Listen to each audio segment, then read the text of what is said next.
मुंबई विमानतळावरची घटना आहे. आज सामनामध्ये आपण पाहिलं असेल की विमानतळ गौतम अडाणीच्या म्हणजे भारतीय जनता पक्षाच्या ताब्यात गेल्यामुळे छत्रपती शिवाजी महाराजांचा पुतळ्याला जागा नाही आणि जवळजवळ तो गोडाऊनमध्ये टाकण्यात आलेला आणि त्या पुतळ्याचा जिरेटोप तुटलेला आहे.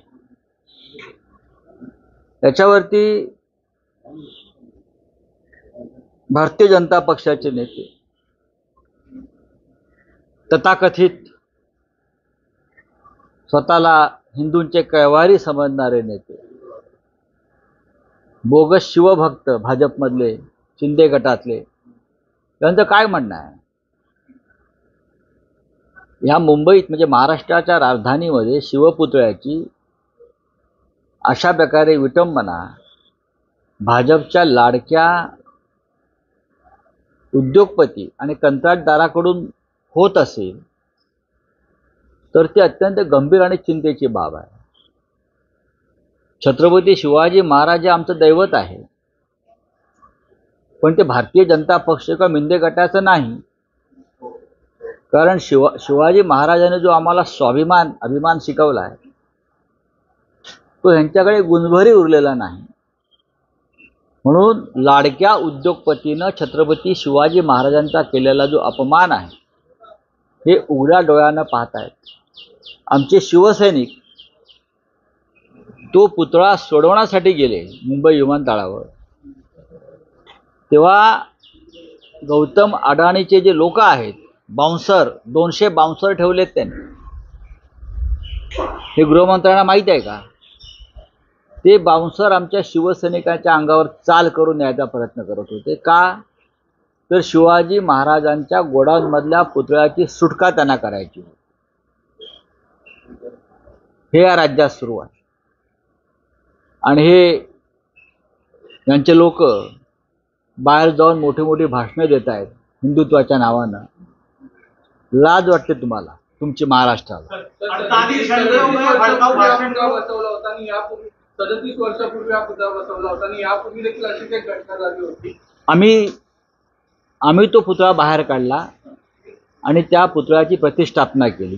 तुम्ही जो पुतळा म्हणता विमानतळावरचा त्याची, किंबहुना आमच्याच कालखंडामध्ये आज मुंबई विमानतळासमोरचा भव्य पुतळा आपण पाहत असाल तो शिवसेनेमुळे उभा आहे. पण आजच्या सरकारला शिवाजी महाराजांच्या विषयी श्रद्धा नाही, प्रेम नाही, महाराष्ट्राविषयी अभिमान नाही. कदाचित ते यापुढे शिवाजी महाराजांच्या तसबरी काढून आपल्या कार्यालयात आणि घरामध्ये अडाणीच्या तसबरी आणि पुतळे लावतील, ही यांची अवस्था झालेली आहे.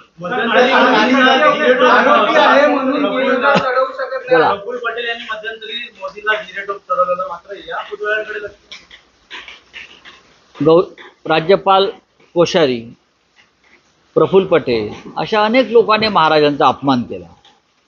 हे सगळे भारतीय जनता पक्षाचे प्रोडक्ट आहे.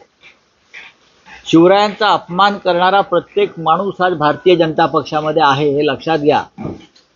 याच्यावरून त्यांचं छत्रपतींचं प्रेम किती आहे हे तुम्ही पाहाल. मालवणच्या पुतळ्यासंदर्भात अद्यापही मुख्य आरोपींना अटक झालेली नाही. मालवणच्या पुतळ्यासंदर्भात अजूनही ठेकेदार असतील, शिल्पकार असतील, हे फरार नाहीत, तर हे वर्षा बंगल्यावर तर लपून बसलेले नाहीत ना. किंवा त्या शिल्पकाराचे फोटो ज्या टिल्ल्यांबरोबर आम्ही पाहतो आहोत त्यांनी तर त्यांना लपवलेलं नाही ना, ही आता लोकांच्या मनामध्ये शंका आहे.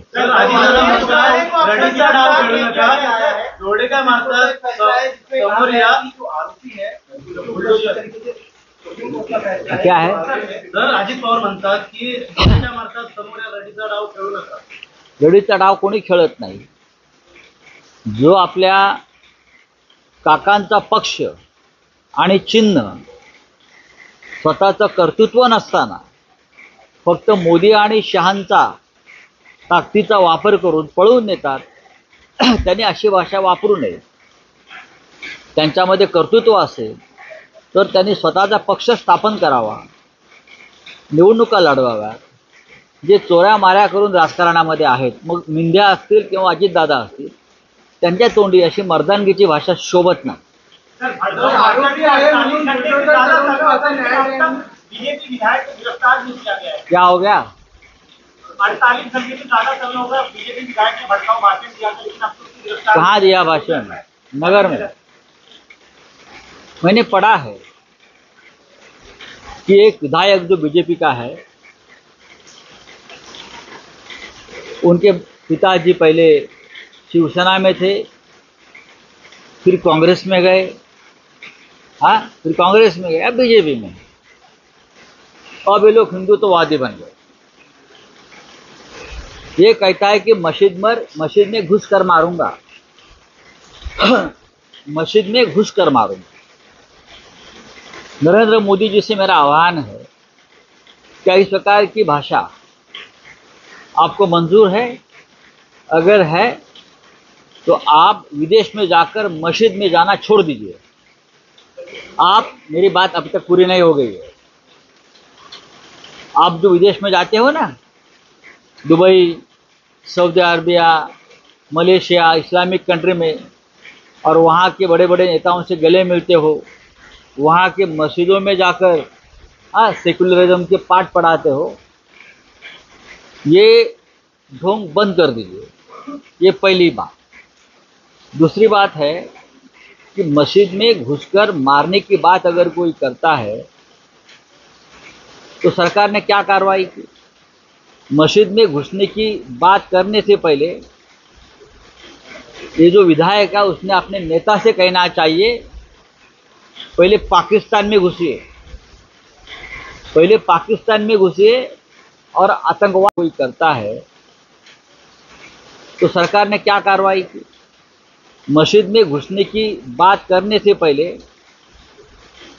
ये जो विधायक है उसने अपने नेता से कहना चाहिए, पहले पाकिस्तान में घुसिए, पहले पाकिस्तान में घुसिए और आतंकवाद के खिलाफ जंग छेड़िए.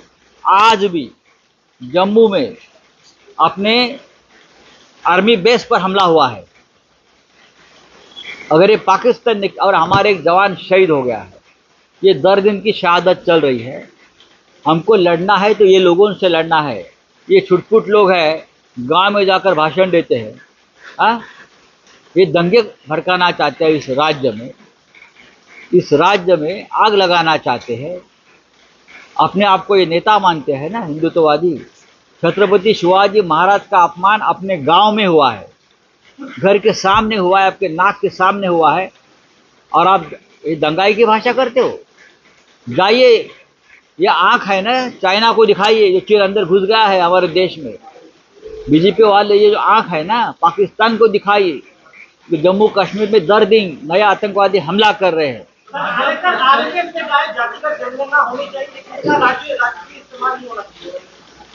उनकी बात सही है. राहुल गांधी देखील सांगितले मध्यंतरी 2 दिवसापूर्वी एका आजोबाला ट्रेनमध्ये मारताना व्हिडिओ समोर. बघा, हे भारतीय जनता पक्षाचे जे लोक आहेत त्यांना या देशामध्ये, राज्यामध्ये दंगली पेटवायच्या आहेत. खरं म्हणजे ट्रेनमधला जो प्रसंग आहे की एका वृद्ध इस्माकडे, तो मुसलमान असेल, त्याच्याकडे गोमांस असावं या शंकेतून त्याला मारण्यात आलं. खरं म्हणजे भारतीय जनता पक्षाची जिथे जिथे राज्य आहेत त्या प्रत्येक राज्यामध्ये खुलेआम गोमांस विक्री सुरू आहे. मग गोवा असेल, ईशान्येकडली राज्य असतील, आणि तिथे भाजपचे मुख्यमंत्री आहेत, तिथे खुलेआम गोमांस विक्री आहे. आणि भाजपच्या काळामध्ये गोमांस सगळ्यात जास्त एक्सपोर्ट झालेला आहे. आणि गोमांस बीफ एक्सपोर्टर्सकडून भारतीय जनता पक्षानं सगळ्यात मोठा निवडणूक निधी घेतलेला आहे. अशा लोकांना, एका वृद्ध माणसाला गोमांस त्याच्याकडे असावं या शंकेतून मारावं, हे बरोबर नाही.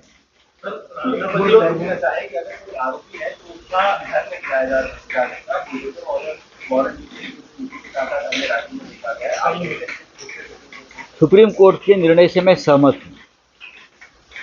ये बुलडोज़र एक नौटंकी है, राजनीतिक नौटंकी है।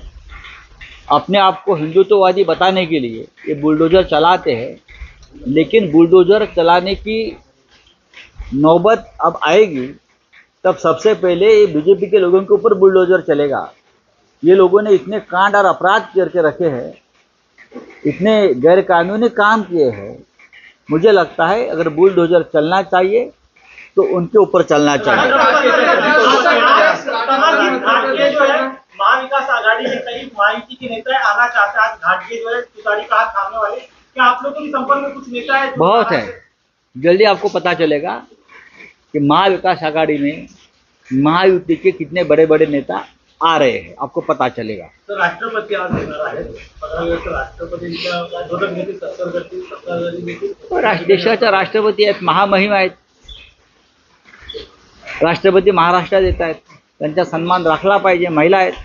तर राज्यपालांच्या आमदारांची शिफारस यादी बदलली जाणार आहे। हा कोर्टाचा अवमान ठरेल। जर ती यादी बदलली गेली तर राज्यघटनेचा आणि तो आमच्या संविधानाचा सगळ्यात मोठा अवमान ठरेल।